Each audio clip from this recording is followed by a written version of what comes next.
Guam, the U.S. Virgin Islands, the North Mariana Islands, and the American Samoa are all territories within the jurisdiction of the United States of America.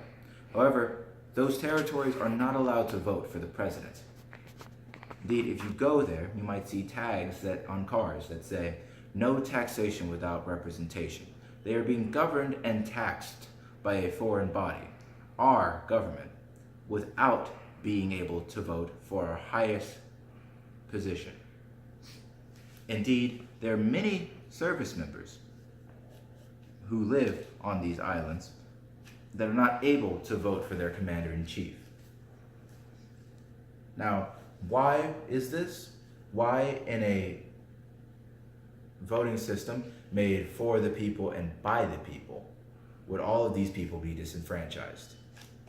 Some people will call it negligence. However, I would say it is concerted effort by the government to remove these people from the voting pool, as well as many other groups of people. In fact, as many people as they can. Indeed, they make every single citizen's vote not matter.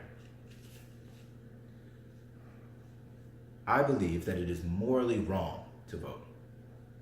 Indeed, I think it is ineffective to vote due to the government's ability to remove from us our autonomy through programs such as the Electoral Congress, through caucuses, and indeed through collusion, through party members and their candidates.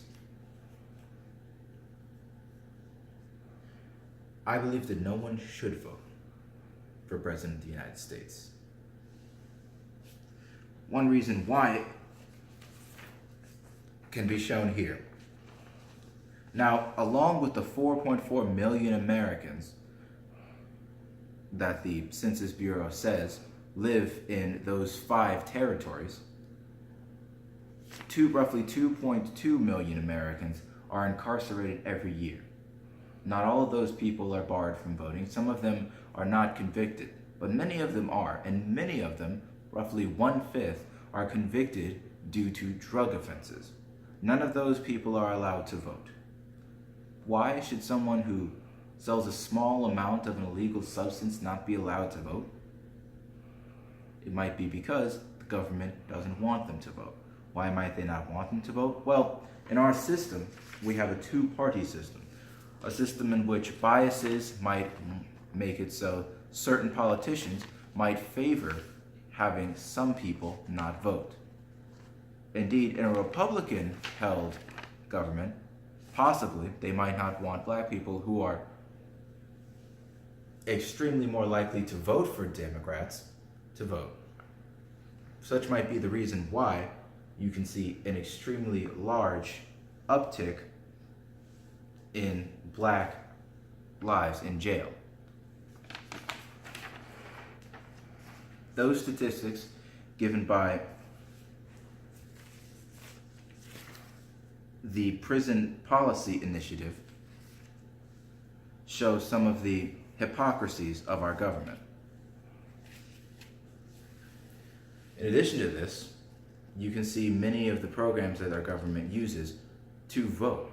Our Electoral Congress, a system that was made at the genesis of our country, is ineffective entirely. It removes the autonomy of the vote by giving it to some people who possibly aren't even made to follow the popular vote of their state. In addition to this, many parties, the Republican and Democratic Party especially, collude with certain candidates, such as the Democratic Party colluding with Hillary Clinton. Finally, it is well known that the climate of America has changed severely due to the last election. I would say that the reason for this change in the climate is due to our inability to vote for a president who fits the needs of this nation. Our nation is torn now simply because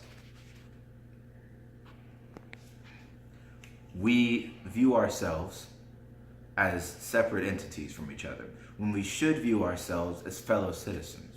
We see ourselves as Republicans or Democrats or independents, and this needs to stop. But it cannot stop so long as we are forced to follow party lines or be worried about who votes for who. Indeed, we cannot vote with our consciences simply because we have to worry about the math of who might win. You can't vote for Jill Stein or any other third party member simply because you know that they won't win. I would say that the only way to fix our system is not to vote for president and to send our message that way. Along with this, we should send as many messages as we can to our elected individuals on a local level, such as our governors and our congressmen. That way, we can ask them to bring messages to the federal government so that they understand that we want a new form of government, a form of government that actually represents the people.